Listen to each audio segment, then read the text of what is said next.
Dalam 5 musim terakhir saja, terjadi 42 pemecatan manajer di Premier League. Angka itu terdengar sangat tinggi. Ketika melihat data pemecatan manajer dalam setiap blok 5 tahun sejak liga ini dimulai pada 1992, terlihat jelas bahwa jumlah pemecatan sekarang berada di titik tertinggi sepanjang sejarah. Dalam 10 tahun terakhir, lebih banyak manajer yang dipecat dibandingkan periode manapun sebelumnya. Yang membuat situasinya semakin menarik adalah fakta bahwa gaji manajer sekarang justru jauh lebih besar dibandingkan masa lalu. Pada masanya, Arsene Wenger termasuk manajer dengan bayaran tertinggi di Premier League ketika melatih Arsenal, dengan gaji sekitar 8 juta pound per tahun sebelum meninggalkan klub tersebut. Kemudian Jurgen Klopp bahkan menerima sekitar 12 juta pound per tahun selama melatih Liverpool. Saat ini, Pep Guardiola di Manchester City dilaporkan menerima gaji sekitar 20 juta pound per tahun. Kenaikan gaji ini tidak hanya terjadi di klub papan atas, bahkan manajer klub papan tengah seperti David Moyes atau Brendan Rodgers juga bisa mendapatkan gaji sekitar 8-10 juta per tahun. Artinya, klub-klub bukan hanya semakin sering memecat manajer, tetapi juga melakukannya ketika biaya finansialnya jauh lebih besar daripada sebelumnya. Secara sederhana, ketika sebuah klub memecat manajer, mereka biasanya harus membayar sisa kontrak yang belum selesai. Misalnya, jika seorang manajer menandatangani kontrak 3 tahun dengan gaji 10 juta pound per tahun lalu dipecat setelah 1 tahun, maka klub masih harus membayar sekitar 20 juta pound yang tersisa. Selain itu, manajer biasanya membawa stafnya sendiri seperti asisten pelatih, analis, atau fisioterapis. Ketika manajer dipecat, klub juga sering harus membayar kompensasi kepada staf tersebut. Contohnya terjadi pada Leicester City ketika memecat Brendan Rodgers. Saat itu Rodgers masih memiliki 2 tahun kontrak dengan gaji sekitar 8 juta pound per tahun. Karena performa tim terus menurun, klub akhirnya terpaksa memecatnya meskipun biaya kompensasinya sangat besar. Contoh lain yang bahkan lebih ekstrim datang dari Chelsea. Klub ini pernah membayar sekitar 13 juta pound untuk memecat Thomas Tuchel. Setelah itu mereka menunjuk Graham Potter dengan kontrak 5 tahun, tetapi memecatnya hanya 7 bulan kemudian dengan biaya sekitar 20 juta pound termasuk stafnya. Bahkan angka itu belum termasuk kompensasi besar ketika mereka berpisah dengan Antonio Conte, yang dilaporkan mencapai sekitar 26,6 juta pound setelah menghitung gaji tersisa dan biaya hukum. Klub memang mencoba mengurangi risiko ini melalui beberapa mekanisme kontrak.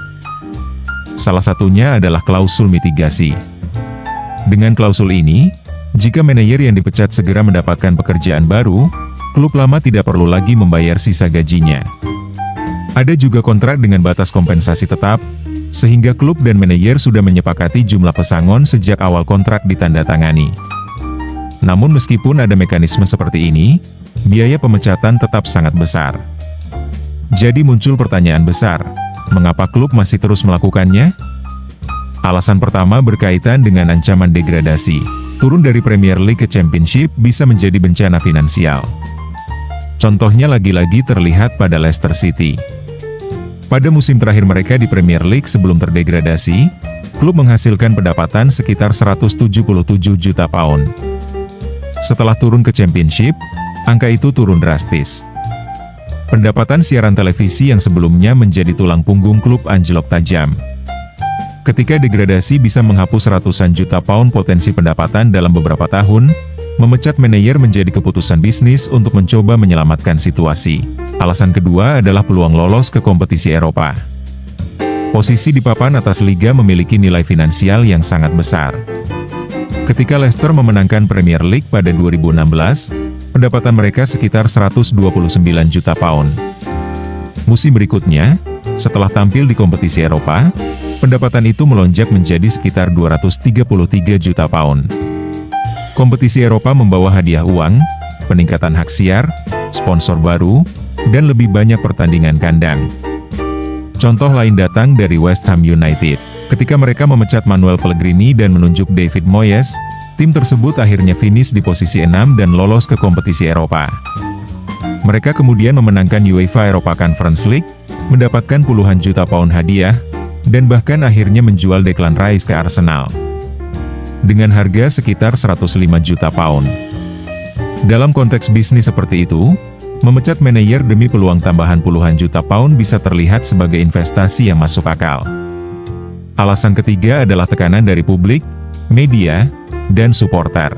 Ketika tim tampil buruk, klub perlu menunjukkan bahwa mereka melakukan sesuatu. Pemain tidak bisa dipecat secara massal dalam semalam, dan departemen perekrutan tidak bisa diganti begitu saja. Tetapi manajer bisa. Itulah sebabnya manajer sering menjadi figur paling mudah dikorbankan. Situasi seperti ini pernah terlihat pada masa akhir Ole Gunnar Solskjaer di Manchester United, ketika tekanan dari fans dan media semakin keras. Dalam banyak kasus, pemecatan manajer bukan hanya soal strategi sepak bola, tetapi juga soal citra klub di mata publik. Namun pertanyaan berikutnya adalah apakah strategi ini benar-benar berhasil? Dalam jangka pendek, fenomena yang disebut New Manager Bounce memang sering terjadi. Studi menunjukkan bahwa dalam sekitar 5 pertandingan pertama setelah pergantian pelatih, hasil tim biasanya sedikit membaik. Tetapi dalam jangka panjang, peningkatan itu sering menghilang. Contohnya Everton yang sempat mendapatkan kemenangan penting setelah menunjuk Sean Dyche menggantikan Frank Lampard. Namun ada juga contoh seperti Southampton, yang memecat beberapa manajer dalam satu musim tetapi tetap terdegradasi. Masalah terbesar dari pemecatan manajer sebenarnya bukan hanya biaya kompensasi. Dampak yang lebih besar muncul pada pembangunan skuad. Setiap manajer memiliki filosofi berbeda. Ada yang mengandalkan penguasaan bola, ada yang mengutamakan serangan balik, ada yang bermain dengan 2 striker, ada yang menggunakan wingback. Ketika manajer berganti, kebutuhan pemain juga berubah.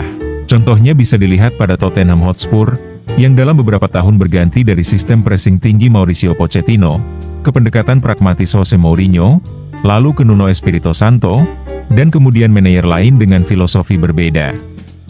Perubahan cepat seperti ini membuat skuad menjadi tidak seimbang karena pemain yang dibeli untuk satu sistem belum tentu cocok dengan sistem berikutnya. Fenomena ini bukan hanya terjadi di Inggris. Di Italia, Serie A terkenal dengan pergantian manajer yang sangat cepat. Dalam beberapa musim, lebih dari setengah klub mengganti pelatih mereka dalam satu musim panas.